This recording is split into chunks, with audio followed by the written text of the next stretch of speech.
flea market, we used to go to Donut Castle every day. We can't do that no more because they're all in the streets there. I know this was an issue when it was up the street because I hear it all. We call the police, they come out, they act like we're bothering them because they got better things to do. I got 3 kids, I work a ridiculous amount of hours. I have homeless people living in my yard more time a week than I can be there. So I get that the volunteers are all great, the church is great and all that, I get it.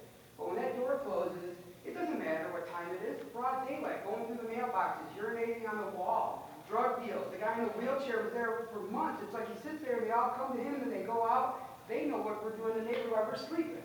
I don't sleep at night because of it.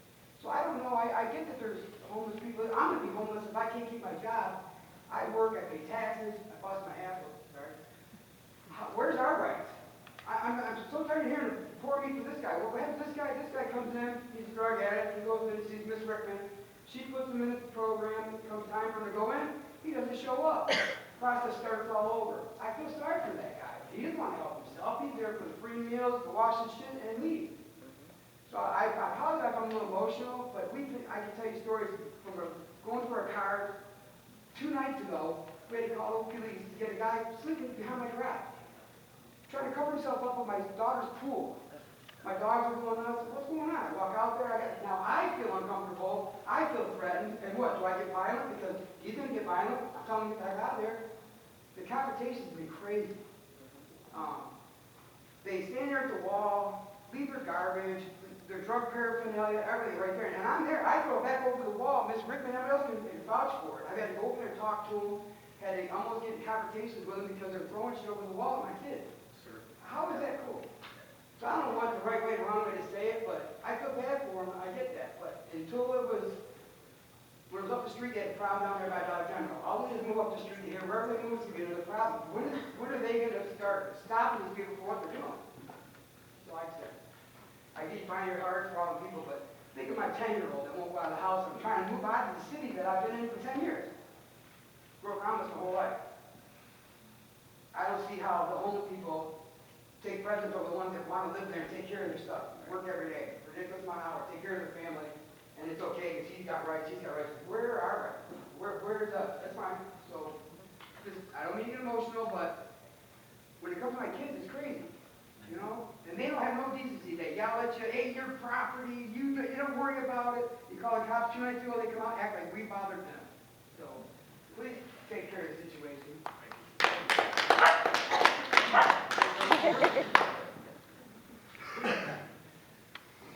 Good evening.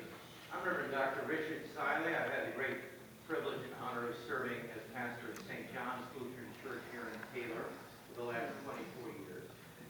And I've had a lot of personal dealings with homeless individuals who bother our people and camped out on our property and so on and so forth.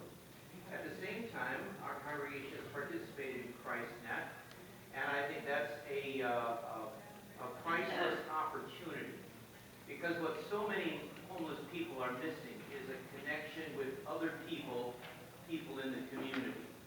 And ChristNet, being a community-based ministry, offers that interaction.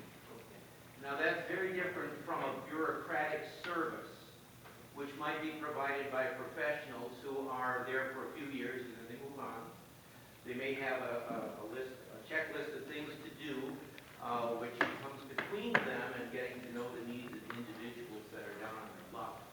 So I think to eliminate ChristNet would be a great mistake, because you are trading a community-based organization for another kind of organization that will not be as effective, either in terms of helping the individuals or clients, or in relating people to the community. If I could, there's some sign chatter. We'll take that against your time. Please continue. Now, the solution to this problem is policing. We have homeless people all over this community. If they gather at this one identifiable place, the police know where to go. That is our solution, ladies and gentlemen.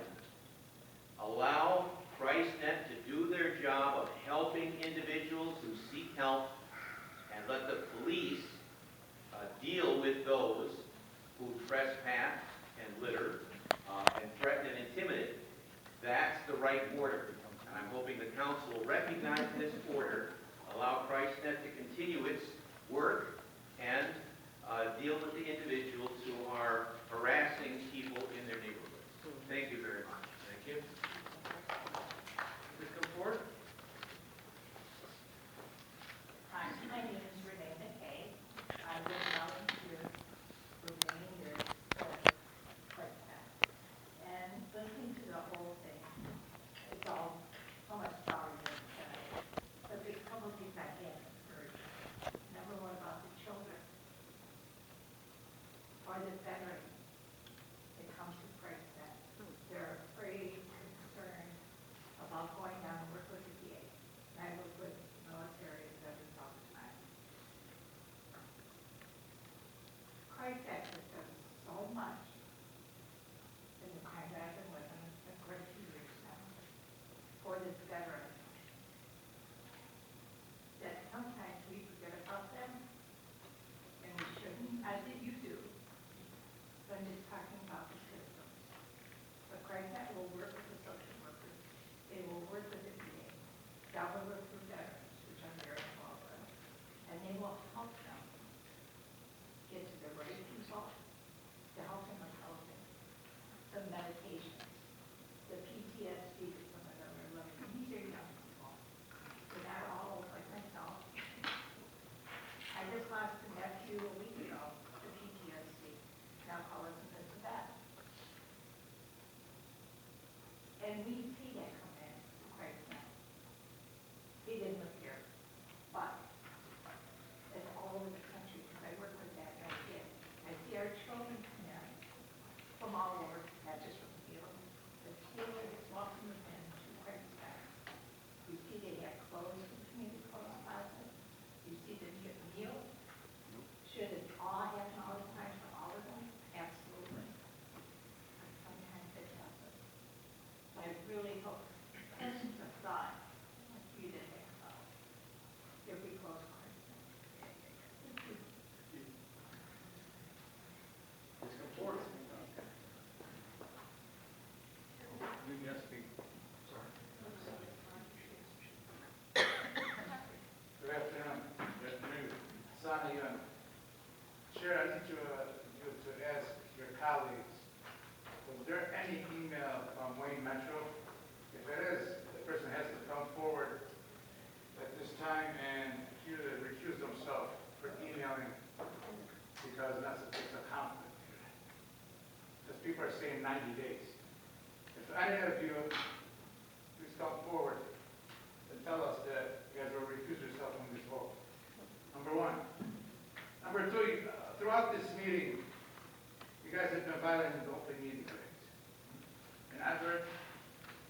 You're incorrect. But please. I'm incorrect. Okay, You're thank incorrect. you. Please state that on the record, I'm correct. How am I not correct? I'm talking to you. Please continue with your statement. My statement? My statement is you don't want to hear from nobody. That's why. Especially you, because when you sit there and people were clapping to oppose it, to shut the place down, you never said nothing. You're incorrect. Well, sir, I've been watching. You haven't been paying attention. No, I pay attention to everything. See, well, you don't understand. You don't know who I am, do you? I think you should look me up. Hassan Dion. Go to Google. I'll tell you who I am. I'm a national public activist. I know more about the Open Meetings Act than you do.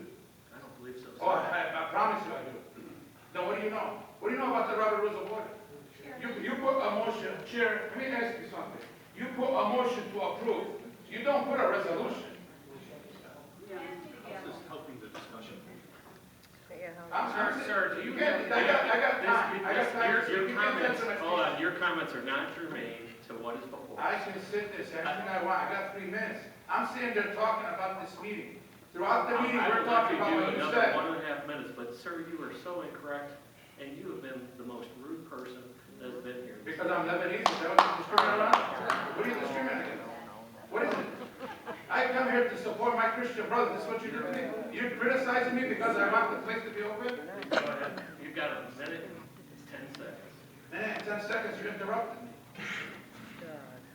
Okay.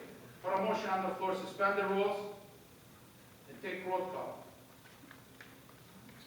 Suspend the rules, put the motion on the floor, and take roll call. Ask your colleagues who wants to suspend the rules. Go ahead. You know the right rules are order, don't you? Suspend, put the motion on the floor, suspend the rules. Are you a member of this council? No. I don't have to be a member. You are out of order and No, I'm cannot make not. a motion. No, I can't. You can deny the motion, you can do whatever you want. The colleagues don't have to answer. I can speak whatever I want, sir. This is But open you meeting. cannot make a motion. Yes, I can. You're sorely mistaken, sir. No, I'm not sorry to mistake. You can't say nothing to me. I just I'm did. asking you to deny I just what, did. this, you can Finish do your whatever you speech. want. Okay, you deny it, deny it, thank you, no problem. I can do whatever I want. Listen, because you're the body, you can't say nothing. I got 3 minutes, but you want to sit there and say, what's it called? I'm asking you today that the homeless people deserve to have a chance. I'm asking you to work with the residents and work with the people